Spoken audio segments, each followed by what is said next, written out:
Ya bismillah. Yapıyoruz şöyle. 1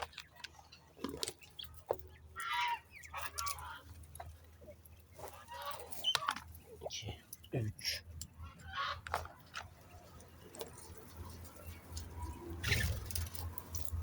4 5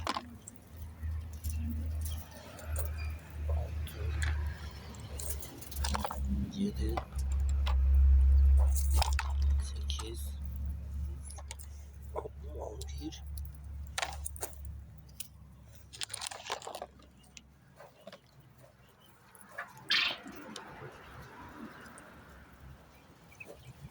11 tane. Yeter. Elhamdülillah. Bereket versin.